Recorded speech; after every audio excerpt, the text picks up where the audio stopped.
প্রায় 6-7 জায়গায় ডাকাতের কবলে পড়েছিলাম। মানে ওদের ছড়ি দেখার পরে আল্লাহর নামের পরিবর্তে বাবার নাম আসে। এটা কি মন দিয়ে আসে নাকি মন থেকে আসতেছে? এমনি তো আসে না। আবু বকর সিদ্দিক রাদিয়াল্লাহু তাআলা আনহু তিনিও মানুষ ছিলেন, কিন্তু নবীজি তিনিও মানুষ, কিন্তু এমন পর্যায়ের মানুষ তিনি, তার ইখলাস, তার আল্লাহর প্রতি ভরসা, তাওয়াক্কুল কোন পর্যায়ে থাকলে এই কঠিন পরিস্থিতিতে এই কথা বের হয় মুখ দিয়ে। আল্লাহ রাব্বুল আলামিন আবু বকরের উদাহরণ দিলাম এই কারণে যে তার এই যে কষ্ট রাসূলুল্লাহর জন্য, ওখানে বিশাল একটা ঘটনা আমরা আগে 3-4 এর বইতে পড়তাম। দুঃখজনক হলো সত্য, এখন সেই বিষয়গুলো এই গত যারা দায়িত্বে ছিল তারা এই বিষয়গুলো অলরেডি তুলে দিয়েছে।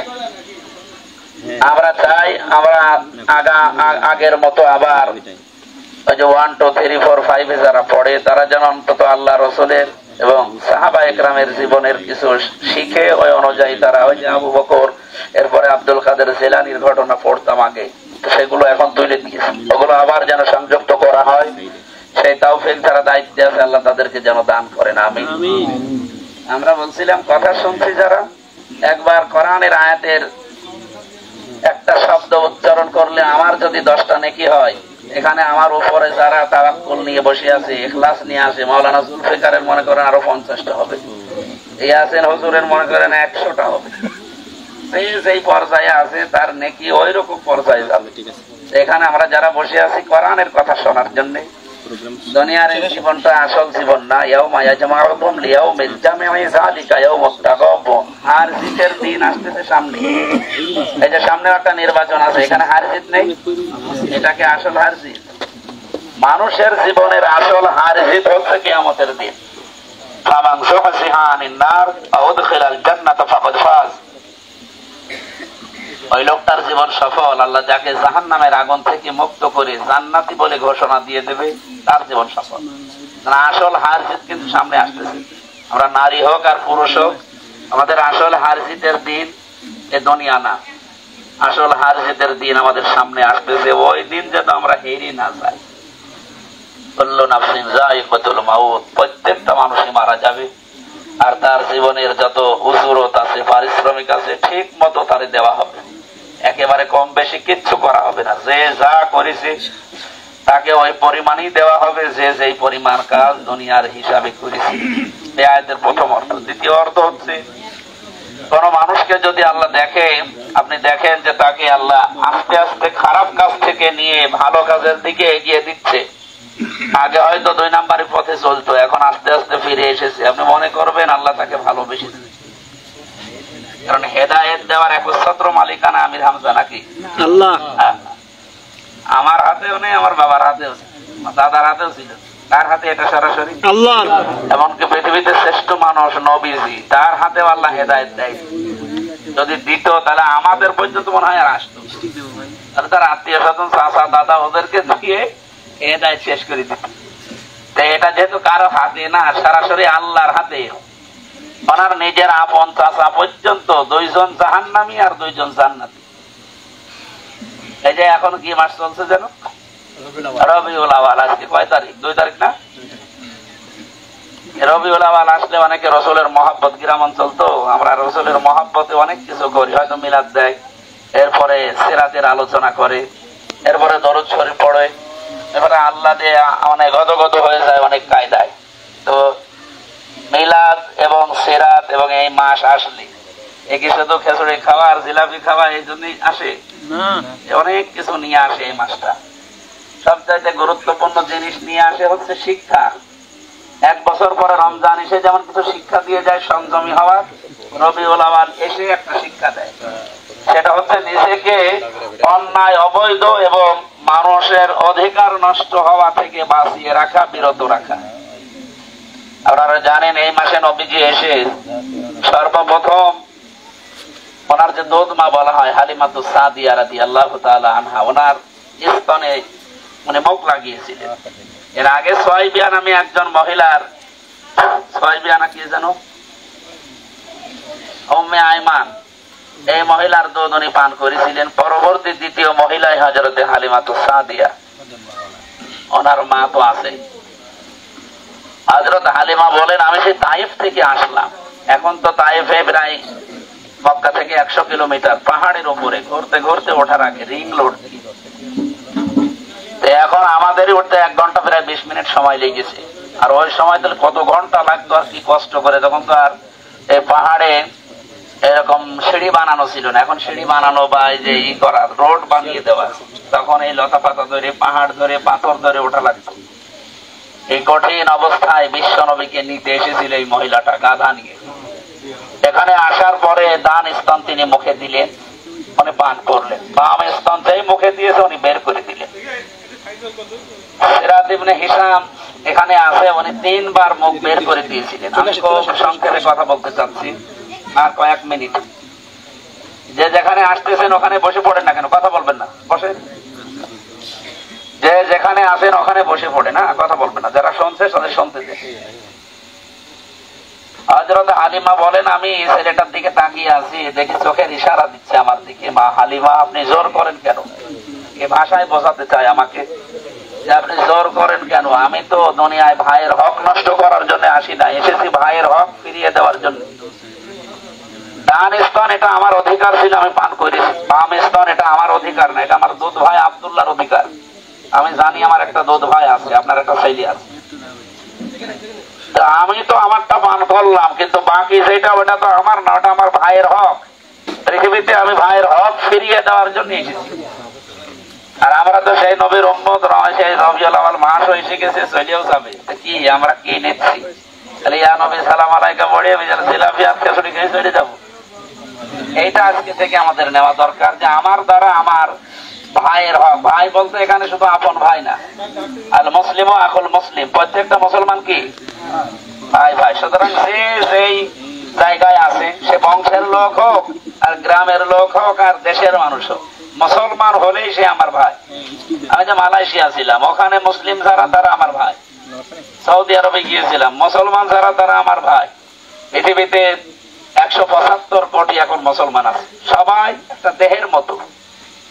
আপন ভাইয়ের কষ্ট হলে যেমন লাগবে তামাম পৃথিবীর এই মুসলিমদের কোন জায়গায় কষ্ট হলে আপনার ওই রকম একটু আহ ও বা কষ্ট হওয়া লাগবে। যদি লাগে তাহলে আপনার ঈমান আছে।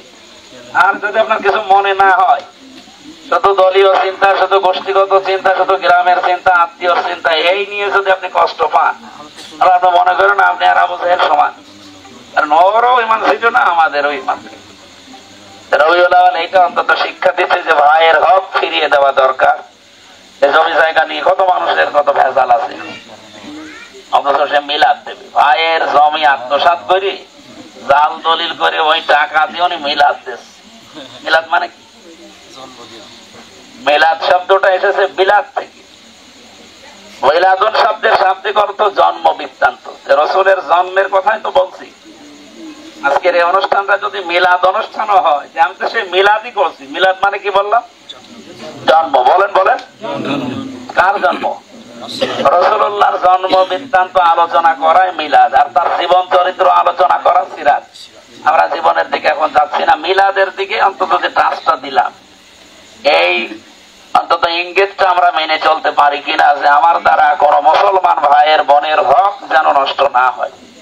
বহু মানুষ আমরা দেখি আমাদের দেশে, আমাদের সমাজে, এরা নামাজ পড়ে, রোজা রাখে, দাড়ি রেখেছে, এমনি কথাবার্তারাও ভালো, তো বনের জমি দিতে চায় না।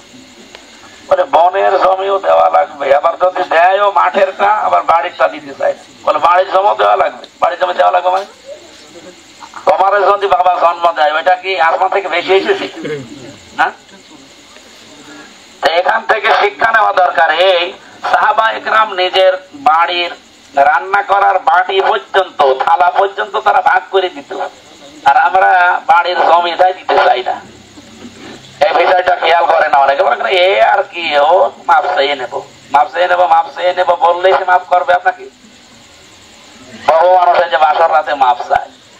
কোন মহিলাকে একা একা ডেকে বলবেন তো যে তোমার এখন কি মনে হয়? বলে আমি ভুল করেছি, আর আমি মাফ করি না। কিসের মাপ? ওই সময় লজ্জার খাতিরে কিছু বলতে পারি, আমার টাকা লাগবে আগে। অন্তত আমার নিজেরটা তো আমি দেখেছি, আমি তার মাপ চাইনি, আমার অল্প ছিল, আমি দিয়ে দিয়েছি। এই মাঝে মাঝে দেখি টাকা তার কাছে ধার নিলে 1 টাকা 2-3 বার দেওয়ার পরেও নাকি ধার শোধ হয় না, আরো চাই। আর আপনি তার আসল টাকায় মেরে দিচ্ছে বিভিন্ন কায়দা কৌশল। মানুষের অধিকার যেন নষ্ট না হয়, তাহলে আপনার নামাজ পড়ে রোজা রেখে কালো বোরকা পরেও কোনো লাভ হবে না। আপনি লক্ষ্য করে দেখবেন আপনার হকটা যেন যে যা পায় ওটা যেন আদায় করার চেষ্টা করেন। সেদিন এক মা মনে হয় এক মাওলানা বলছিল যে মা কল দিয়ে বলছে, হুজুর আমার ছেলে আমার লাথি দিয়েছে, কিন্তু আমি এই লাথি খেয়ে কাঁদছি না, আমি কাঁদছি আমার ছেলের জন্য। কেন? আমার ছেলে যে আমার লাথি দিলে ওর যে গোনা হলো, ওর যে অপরাধ, ওর জন্য তো শাস্তি হবে। এই শাস্তিটাও কিভাবে নেবে ওর চিন্তা করে আমার কান্না।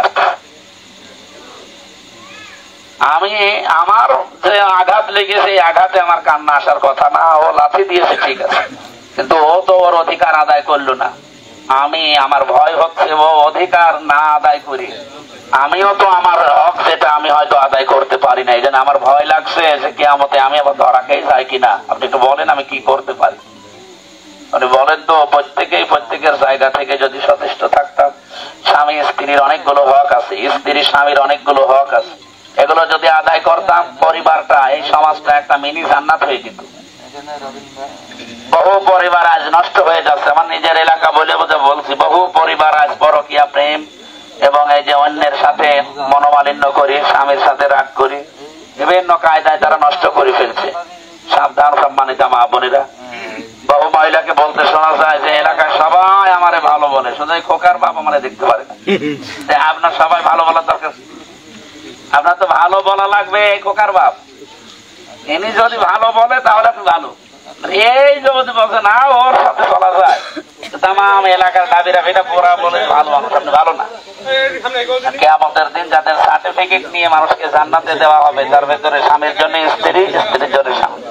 আল্লাহ আমাদেরকে হযরত আলী এবং ফাতেমা, হযরত ওসমান এবং রুকাইয়ার মতো পরিবার গঠন করার জন্য তৌফিক দান করেন। সকলে বলেন আমিন। আমরা ব্যস্ত মানুষ তো, প্রত্যেকদিন আমাদের 6-7টা করে অনুষ্ঠান চলছে। সেই ফজরের পর থেকে আমরা আরম্ভ করেছি, আরো আজকে আমার আরেকটা আছে। এই জন্য যতটুকু সময় কথা বললাম, আধা ঘন্টা, আল্লাহ আমাদেরকে দুনিয়ার এই জীবনের পরে যেহেতু ফাইনাল খেলার একটা দিন আসতেছে, ওই খেলায় যেন কামিয়াবি হওয়ার তৌফিক দেন। তিনি মারা গিয়েছেন মরহুম মোহাম্মদ মোজাহার আলী বিশ্বাস। মানুষ হিসাবে অবশ্যই তার অন্যায় আছে, সবারই আছে। শয়তানের ধোকায় পড়ে যদি দুনিয়ায় কোনো অন্যায় যেগুলো করেছে আল্লাহ যেন নিজ গুণে মাফ করে দেন, আর যেগুলো ভালো কাজ তার জীবনে ছিল মুসলিম হিসাবে আল্লাহ যেন কবুল করে তাকে কবরে অন্তত জান্নাত দিয়ে দিলে আমাদের একটা ক্ষতি হয়ে যাবে, মানে ক্ষতি হবে আমাদের না। দুনিয়ার জীবনে এখন আমরা আছি, 100 বছর পরে আমরাও এরকম কবরে চলে যাব। এখানে দেখবেন নতুন মানুষ এসে এই জায়গাটা চাষ করছে। সেই কথা স্মরণ করি আজকের মতো আমরা শেষ করছি। কিয়ামতের ময়দানে আল্লাহ যেন পরিপূর্ণ উজরাত গুলো আমাদেরকে দেন। আমার হায়াতুদ দুনিয়া ইল্লা মাতাউল গুরুর, পৃথিবীর জমিনটা খেলাধুলা, খেল তামাশা, রং তামাশা, এটা ধোঁকাবাজির একটা জায়গা। এই ধোঁকায় পড়ে আমাদের আসল টার্গেট আখেরাত যেন ভুলি না যায়। সবাইকে আহ্বান জানাচ্ছি, আগে আখেরাত, এরপরে দুনিয়ার জন্য আমরা চেষ্টা করব। আল্লাহ আমাদের তৌফিক দিন। আমাদের সম্মানিত মা বোনেরা যারা বসে আছেন বিভিন্ন জায়গায়, এখানে পুরুষ যারা আছেন ভাই এবং দাদারা, বাবাজিরা, আপনারা জানেন আমার পাশে যারা আছে, বিশেষ করে এই যে আমি সে জন্মের পর থেকে ওনার ওয়াজ শুনি, মাওলানা হাফেজ মাওলানা জুলফিকার আলী কুমারখালী, নাম শোনেননি? মুরব্বী মানুষ, এখন চেহারা পাল্টিয়ে গেছে তো। আমরা কয়েক মিনিট ওনার কাছে একটু কথা শুনতে চাই, এরপরে মোনাজাত করে আপনাদের হয়তো তবারক দেবে, এরপরে খাওয়া দাওয়া করে অনুষ্ঠান আরো আছে। আসসালামু আলাইকুম ওয়া রাহমাতুল্লাহ। ওয়া আলাইকুম আসসালাম।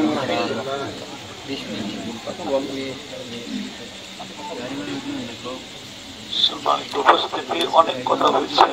আসলে আমরা যে কথাটা পড়লো এ নিয়েই শুরু হয়েছে। সকাল 6টার থেকে প্রোগ্রাম শুরু করেছি। এখন এ নিয়ে আমি কোনো কথা আগাতে চাচ্ছি না। আমরা যে মাইয়াতের জন্য এখানে এসেছি, কয়েকবার তার জন্য দোয়া করব। দোয়ার আগে আমরা পড়ি আল্লাহুম্মা সাল্লি আলা মুহাম্মাদ ওয়া আলা আলি মুহাম্মাদ। कमा सल्लैता अला इब्राहीम व अला इब्राहीम इन्नका हमीदुम मजीद। अल्लाहुम्मा बारिक अला मुहम्मद व अला आलि मुहम्मद कमा बारकता अला इब्राहीम व अला आलि इब्राहीम इन्नका हमीदुम मजीद। अल्लाहुम्मा आमीन। रब्बना ज़लमना अनफुसना